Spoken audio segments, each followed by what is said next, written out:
तो प्यारे बच्चों, कैसे हो आप सभी। मैं उम्मीद करता हूँ आप सभी अच्छे होंगे। तो हम पढ़ रहे थे कक्षा 8 का गणित, जिसमें हमने अभी तक अभ्यास 1 ए बी सी और डी कंप्लीट कर लिया है। आज हम उससे आगे की एक्सरसाइज अभ्यास 1 ई देखेंगे। अभ्यास 1 ई में कैसे क्वेश्चन है और उन्हें कैसे हल करते हैं देखते हैं। तो देखिए, क्वेश्चन नंबर 1 कहता है कि निम्नलिखित कथनों में से सत्य कथन को पहचानिए। यानी ये 4 कथन दिए गए हैं, इनमें से सत्य कौन सा है ये बोल रहा है। तो देखो, ये पहला क्वेश्चन है -2/-5 गुणा -3/4 बराबर है -3/4 गुणा 2/-5।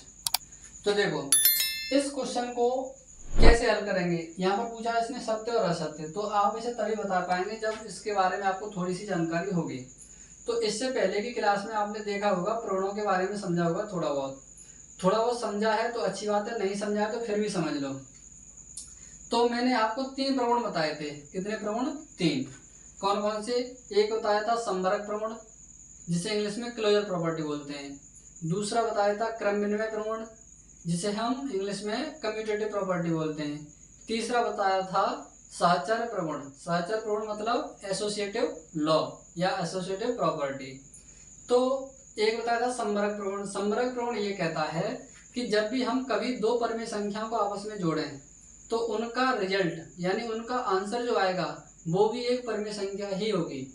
यदि हम दो परिमेय संख्याओं को जोड़ें या फिर दो परिमेय संख्याओं को गुणा करें या फिर दो परिमेय संख्याओं को घटाएं आपस में, तो हमारा जो आंसर आना चाहिए वो एक परिमेय संख्या ही आना चाहिए। ये हमारा कहता है संवरक प्रवण।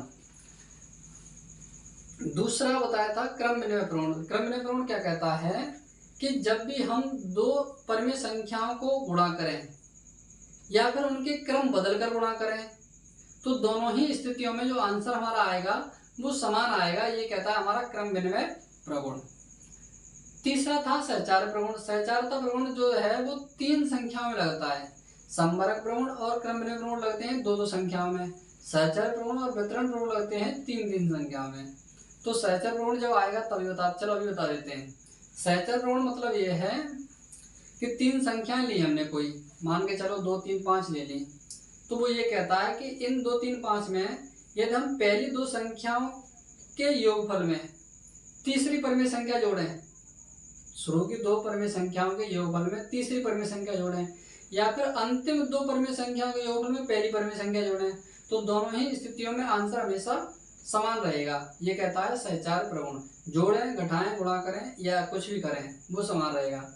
अगर ऐसा होता है तो इसका मतलब है उसमें ये प्रवण लागू होता है। यदि ऐसा नहीं हो रहा है तो उसमें उसका मतलब है कि इस संक्रिया में ये वाला प्रवण नहीं लग रहा है। तो जैसे क्वेश्चन आएंगे वैसे हम बताते चलेंगे, आपको बहुत अच्छे से समझ आएगा। ठीक है, तो देखो ये पहला है।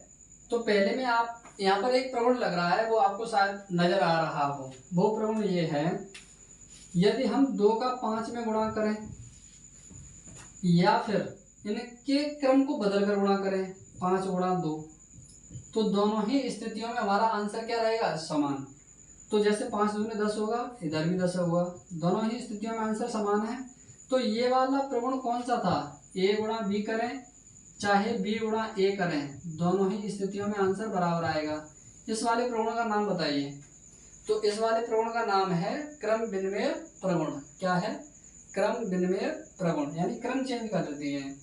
अच्छा, क्रम चेंज कर दिए लेकिन गुणा पर लगा रहे हैं तो बोलेंगे गुणा का या फिर गुणा पर क्रम विनिमय प्रवण। ठीक है, तो अब ये दोनों स्थितियों में बराबर आता है। यहाँ से हमें ये बात पता है तो इसे सॉल्व करने की जरूरत ना पड़ी हमें, हम डायरेक्ट ही बता देंगे ये बात सत्य है। कैसी है? सत्य। अगला देखो, अगले में बोल रहा है बड़े कोष्ठक के अंदर -2/-3 गुणा 1/5 गुणा -2/7 बराबर है -2/-3 गुणा कोष्ठक के अंदर 1/5 गुणा -2/7। कह रहा है कि बताओ इसे ये कथन लिखा है ये सत्य है ये असत्य है। अब आप बताओ इसमें कोई प्रवण लग रहा है? यहाँ पर भी है 3 संख्या है, तो 3 संख्या में तो सहचर प्रवण लगता है और वितरण प्रवण लगता है। तो यहाँ पर कौन सा प्रवण लग रहा है ये आपको बताना है। ठीक है, तो आइए देखते हैं। तो तीन संख्याओं में सहचर प्रगुण लगता है, तो मुझे तो यही लग रहा है कि यहाँ पर सहचर प्रगुण ही है और है सहचर प्रगुण। लेकिन आपको बताना है कि सहचर प्रगुण तो है, लेकिन संक्रिया कौन सी हो रही है, गुणा वाली कि जोड़ वाली। तो देखो गुणा हो रहा है, तो यहाँ पर हम बोलेंगे गुणा पर सहचर प्रगुण। ठीक है, कौन सा लग रहा है यहाँ पर, गुणा पर सहचर प्रगुण। तो ऐसा करते हैं तो दोनों ही स्थितियों में आंसर समान रहता है। ये आपको पता है कि नहीं, पता नहीं। यदि नहीं पता है तो मैं आपको यहाँ पर सॉल्व करके दिखा देता हूँ, देख लो। लेकिन इस सवाल को सॉल्व नहीं करूंगा मैं, कोई दूसरा ही मान लेता हूँ इसकी जगह पे। वो तो बराबर आएगा, ये बात पक्की है, क्योंकि वो सहचर प्रगुण पर लागू है। देखो, यदि हम कोई तीन परमेय संख्या लें, मान के चलो 2 3 5, ये हमने तीन परमेय संख्या ली। यदि हम ऐसा करें कि पहली वाली परमेय संख्या और दूसरी वाली परमेय संख्या का गुणा किसी तीसरी परमेय संख्या से गुणा करें, ठीक, या फिर पहली वाली का अलग और दोनों के गुणनफल से गुणा करें, ऐसे गुणा करें, तो इनका रिजल्ट हमेशा बराबर आएगा। देखो, तीन दूने 6 गुणा 5, 2 गुणा 15, 30 बराबर आ रहा है। जैसे ये बराबर आ रहा है, ऐसे जब इसे सॉल्व करेंगे तो ये भी बराबर आएगा, तो ये भी कथन कैसा हो जाएगा, सत्य। कैसा होगा, सत्य। अगले में कह रहा है कि 3/4 और -5/7 का गुणनफल परमेय संख्या नहीं है। यानी वो ये बोल रहा है कि जब भी हम इन दोनों संख्याओं का गुणा करेंगे तो आंसर परमेय संख्या नहीं आएगा। अच्छा, आपने पहला ही रूल पढ़ा था, समवर्ग रूल, यानी समवर्ग प्रगुण। वो ये बोल रहा था कि जब भी हम दो परमेय संख्याओं को आपस में जोड़ें तो हमें एक परमेय संख्या मिलती है। और मैंने आपको ये बात बताई भी है कि दो परमेय संख्याओं में समवर्ग प्रगुण योग की संक्रिया के लिए संतुष्ट होता है, या फिर बोले परमेय संख्याओं में योग की संक्रिया समवर्ग प्रगुण का पालन करती है। लेकिन यहाँ पर तो योग नहीं हो रहा, तो कोई दिक्कत नहीं। दूसरी बात बताई थी मैंने कि परमेय संख्याओं में व्यवकलन की संक्रिया समवर्ग प्रगुण का पालन करती है, यानी घटाए में तो लगता है, जोड़ में भी लगता है। तीसरी बात बताई थी कि परमेय संख्याओं में गुणा की संक्रिया समवर्ग प्रगुण का पालन करती है। तो देखो, समवर्ग प्रगुण क्या होता है, समवर्ग प्रगुण होता है कि जब भी हम कभी दो परमेय संख्याओं को आपस में जोड़ें, परमेय संख्या मिलेगी। दो परमेय संख्याओं को आपस में से किसी को घटाएं, परमेय संख्या मिलेगी। दो संख्याओं को आपस में गुणा करें तो परमेय संख्या मिलेगी। ठीक है, तो यहाँ पर दो परमेय संख्या गुणा हो रहा है, तो बताइए परमेय संख्या मिलेगी कि नहीं, रूल के अकॉर्डिंग मिलेगी। लेकिन ये बोल रहा है कि नहीं मिलेगी, इसका मतलब ये कैसा है, असत्य। कैसा है, असत्य। अगर देखो, अगले में है ये सवाल, तो इसमें तीन संख्याएं हैं और तीन संख्याओं के लिए हमने दो बताए थे आपको, कौन कौन से, एक सहचर प्रगुण और एक वितरण प्रगुण। तो देखो यहाँ पर कौन सा लग रहा है, तो आप पिछली वाली क्लास देख लेना, उसमें मैंने प्रगुणों के बारे में बहुत अच्छे से बताया है। यहाँ पर कौन सा प्रगुण लग रहा है, तो मुझे तो देखने से ही पता चल रहा है, यहाँ पर लग रहा है योग पर गुणा का वितरण नियम। कौन सा लग रहा है, योग पर गुणा का वितरण नियम। वो ये कहता है यदि हम दो संख्याओं के योगफल में किसी तीसरी संख्या से गुणा करें, या फिर किसी तीसरी संख्या का उन दोनों संख्याओं में अलग अलग गुणा करके उनके गुणनफल को जोड़ें, अलग अलग गुणा करके उनके गुणनफल को जोड़ें, तो दोनों ही स्थितियों में आंसर समान रहता है। ये है योग पर गुणा का वितरण नियम। तो ये भी बात सत्य है। अब ये मैं कैसे बता पा रहा हूँ, इसे सॉल्व करके नहीं, सॉल्व करके तो जो कोई बता देगा, मैं बता पा रहा हूँ प्रगुणों के माध्यम से। आपने प्रगुण पढ़े नहीं है, आप पढ़ेंगे तो आपको भी पता चलेगा। पढ़ लेना एक बार पिछली क्लास को, ठीक है। ठीक, तो हमारा क्वेश्चन नंबर 1 हुआ कंप्लीट। अब हम देखते हैं क्वेश्चन नंबर 2। ठीक है, देखते हैं क्वेश्चन नंबर 2 और दूसरे का पहला, इसे हल करते हैं। तो इसे हल करेंगे तो इसमें क्या है कि इसने कहा है गुणा की क्रिया करके सत्यापित कीजिए। तो देखो, इसमें पहले हम एक साइड ले लेते हैं, मान के चलो हम इसी साइड को ले लेते हैं। इस साइड का नाम है LHS। क्या है, LHS। LHS का मतलब है लेफ्ट हैंड साइड। यानी ये वाली साइड ली है हमने लेफ्ट हैंड वाली। कौन सी हैंड वाली? लेफ्ट हैंड वाली। ये वाला हमारा राइट हैंड है, ये वाला लेफ्ट हैंड है, तो हमने लेफ्ट हैंड वाली साइड ली है यानी इस तरफ की। तो लो इसे सॉल्व करो। 2/7 गुणा -11/8 हल करो। 2/7 गुणा -11/8 गुणा कर दो, कितना आएगा? -22 अच्छा एक काम करो, इसे कैंसिल करो पहले। 2 से काटो 4 बार, तो ऊपर कुछ बचा नहीं, -11/28। तो ये हमारी पहली साइड आई। LHS कितनी आई? -11/28। अब हम ले रहे हैं दूसरी साइड, तो यहाँ पर लिखेंगे RHS लेने पर, RHS लेने पर, और इस वाली साइड को सॉल्व करेंगे। -11/8 गुणा 2/7, 2 से इसे काट दो 4 बार, तो -11/28। यानी LHS भी आया था -11/28 और RHS भी आया है -11/28।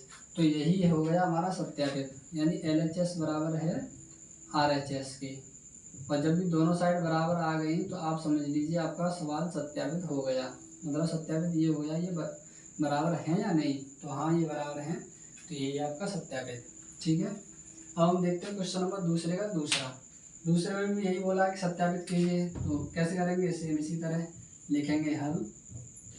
पहले इस तरफ की साइड ले रहे हैं, इसका नाम है LHS, तो लिखेंगे LHS लेने पर, और इस सवाल को लिखेंगे। तो लिखो क्या है इसमें LHS में? -8/9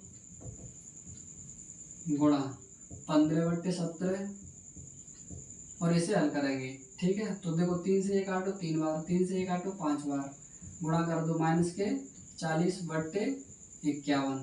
तो हमारा LHS का आंसर आ जाए -40/51। अब हम लेते हैं RHS, लिखते हैं RHS लेने पर। RHS मतलब राइट हैंड साइड, तो इसे लेंगे 15/17 गुणा -8/9, सॉल्व करते हैं। 3 का भाग दो 3 बार, 3 का तो 5 बार, तो यहाँ पर लिख दो 5, गुणा कर दो -40/51। तो देखो दोनों साइडों के आंसर कैसे आए? बराबर आए हैं। तो फिर हम यहाँ पर लिख देंगे लास्ट में LHS बराबर है RHS।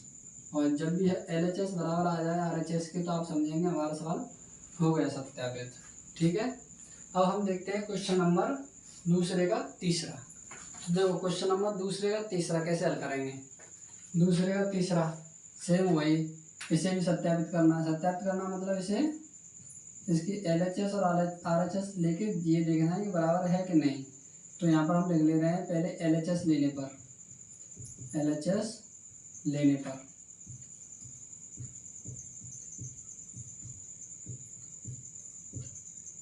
तो LHS में क्या लिखा है? -8/7 गुणा, बड़े कोष्ठक के अंदर क्या लिखा है? 1/2 गुणा -4/3, ये है, और बड़ा कोष्ठक बंद, ये है LHS में। तो देखो -8/7 गुणा, इनका अंदर गुणा कर दो, 1 का -4 में करेंगे -4/2 का 3 करेंगे 6। अब इसे काट लो, 2 से काट दो 3 बार, 2 से काट दो 4 बार, और इस माइनस का माइनस में गुणा होकर प्लस हो जाएगा। 4 का 4 में गुणा करेंगे 16, और 7 का 3 गुणा करेंगे 21। तो LHS का मान कितना आया? 16/21। अब हम देखते हैं RHS, क्या RHS भी इतनी आ रही है? RHS लेने पर राइट हैंड साइड, तो देखो RHS, इसी सवाल को नोट करेंगे। -8/7 गुणा 1/2 कोष्ठक बंद गुणा -4/3 कोष्ठक बंद। तो देखो इसे कैसे हल करेंगे? तो इसे हल करेंगे तो कर दो, -8 का 1 में गुणा करो कितना आएगा? -8, 7 का 2 में गुणा करो कितना आएगा? 14 गुणा, और बाहर कितना? -4/3। कोई कट नहीं रहा है, हाँ ये कट रहा है। 2 से काट दो 2 बार, 2 से काट दो 7 बार, तो माइनस से गुणा होकर क्या हो जाएगा?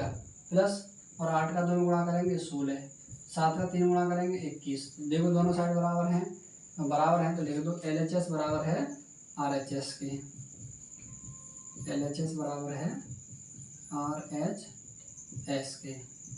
ठीक, यही हमारा क्या हो जाएगा आंसर। अब हम देखते हैं क्वेश्चन नंबर 3। तो अब हम देखते हैं क्वेश्चन नंबर 3। क्वेश्चन नंबर 3 कहता है निम्नलिखित में रिक्त स्थानों की पूर्ति कीजिए और प्रत्येक कथन के आगे संबंधित प्रगुण को लिखिए। तो देखो पहला है 2/11 गुणा, मतलब इधर तो संख्या लिखी है तो इधर भी कुछ ऐसी ही होनी चाहिए तभी ये बराबर आएंगे इन्हें सोल्व करने के बाद। तो देखो यहाँ पर -3/7 है, इधर -3/7 है, इधर 2/11 है तो शायद इधर 2/11 हो, शायद क्या वो होगा ही 2/11। क्यों? क्योंकि देखो आपने एक प्रगुण पढ़ा होगा जिसका क्रम चेंज करने पर भी आंसर वही आता है गुणा करें तो।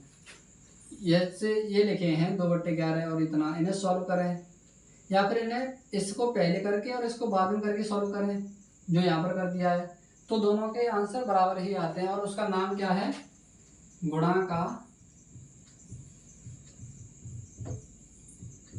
क्रम विनिमय प्रगुण। क्या नाम है? गुणा का क्रम विनिमय प्रगुण। ठीक, अब हम देखते हैं क्वेश्चन नंबर दूसरा, तीसरे का दूसरा। बोल अच्छा यहाँ पर देखो 3 संख्या है, इधर भी 3 संख्या, इसका मतलब यह है यहाँ पर लग रहा होगा सहचर प्रगुण या फिर लग रहा होगा वितरण नियम। तो यहाँ पर कौन सा लग रहा है, सहचर या वितरण, ये देखना है। तो देखो यहाँ पर -3/-2 है, यहाँ पर 3/-2 है, इधर -11/3 है तो शायद इधर -11/3 ही होगा। अच्छा तो फिर बीच में यहाँ पर 2/3 है तो यहाँ पर होगा 2/3। अब देखो इसने यहाँ पर क्या किया पता है, वो वाला नियम लग रहा है गुणा का सहचर प्रगुण। गुणा का सहचर प्रगुण देखो कैसे लग रहा है, मैं दोबारा बताता हूँ आपको। गुणा का सहचर प्रगुण, देखो सहचर प्रगुण ऐसे लगता है यदि 2 संख्याओं के गुणनफल में पहली संख्या से गुणा किया जाए या फिर पहली 2 संख्याओं के गुणनफल में तीसरी संख्या से गुणा किया जाए तो दोनों ही स्थितियों में गुणनफल सेम रहता है। ये कहता है सहचर प्रगुण। क्या कहता है? सहचर प्रगुण। सहचर प्रगुण ये कहता है यदि हम अंतिम 2 संख्याओं के गुणनफल में पहली संख्या से गुणा करें या फिर शुरू की 2 संख्याओं में अंतिम संख्या से गुणा करें तो दोनों ही स्थितियों में आंसर सेम रहता है। और यहाँ पर गुणा हो रहा है तो कहेंगे गुणा का सहचर प्रगुण, यहाँ पर जोड़ हो रहा है तो कहेंगे योग का सहचर प्रगुण, यहाँ पर माइनस हो रहा है तो पर कहेंगे व्यवकलन का सहचर प्रगुण, यहाँ पर भाग हो रहा है तो पर कहेंगे भाग का सहचर प्रगुण।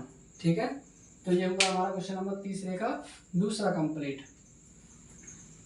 अब हम देखते हैं क्वेश्चन नंबर तीसरे का तीसरा। तीसरे में क्या है कि यहाँ पर बाहर एक संख्या लिखी है, गुणा है, अंदर जोड़ है और 2 संख्याएं हैं।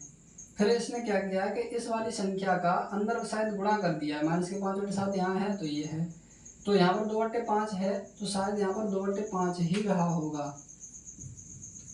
इसका इसमें गुणा करेंगे तब ये आएगा। अब आप सोचेंगे आपको पता कैसे चल रहा है कि यहाँ पर यही आएगा? मुझे पता चल रहा है इनके प्रगुणों से, क्योंकि मैंने प्रगुण पढ़े हैं और पढ़ाए हैं। आप पिछली क्लास में पढ़ना, आपको भी समझ आएगा। इसका इसमें गुणा करेंगे, यानी एक प्रगुण होता है उसका नाम है योग पर, योग हो रहा है यहाँ पे, योग पर गुणा का वितरण नियम। तो यहाँ पर वही लग रहा है, लिख दो योग पर गुणा का वितरण प्रगुण। देखो यहाँ योग हो रहा है, बाहर एक संख्या से गुणा हो रहा है, तो ये प्रगुण ये बोलता है कि जब भी हम कभी 2 संख्याओं के योगफल में पहली संख्या से या फिर एक परिमेय संख्या से गुणा करें या फिर उस संख्या से परिमेय संख्या से दोनों में अलग अलग गुणा करें, इसका इसमें और इसका इसमें अलग अलग गुणा करें, फिर उनके गुणनफल को जोड़ें, यानी जो आएगा और जो आएगा उसे जोड़ें, तो दोनों ही स्थितियों में आंसर सेम रहता है। ये होता है योग पर गुणा का वितरण प्रगुण। ठीक है, तो यहाँ पर 2/5 है, इसका इसमें गुणा किया ये लिखा, फिर इसका इसमें गुणा करेंगे तो ये लिखा है, तो ये तो है कभी किसकी पड़ रही है, इसकी, यहाँ पर आ जाएगा -5/7। तो ये होगा हमारा क्वेश्चन नंबर 3 कंप्लीट। ठीक, अब हम देखते हैं क्वेश्चन नंबर 4। क्वेश्चन नंबर 4 कहता है सरल कीजिए। तो इसमें तो आपको कुछ ज़्यादा दिमाग लगाना ही नहीं, सॉल्व करना है। कर दो, लिखो यहाँ पर हल। कैसे सॉल्व कर सकते हैं, जैसे आप कर सको कर दो। तो देखो, सॉल्व करना है तो इस माइनस का इस माइनस में देंगे भाग, यहाँ पर इसका इसके माइनस में माइनस भाग देंगे, प्लस हो जाएगा, निकट जाएगा। फिर क्या करेंगे, एक काम करते हैं, अभी नहीं काटते, अभी लगाए तो लगाए रहने दो। पहले ये कोष्टक उठाओ, -3 गुणा -10/9 गुणा 18/-5 गुणा -1/-6। इस माइनस से ये माइनस खत्म, इस माइनस से ये माइनस खत्म।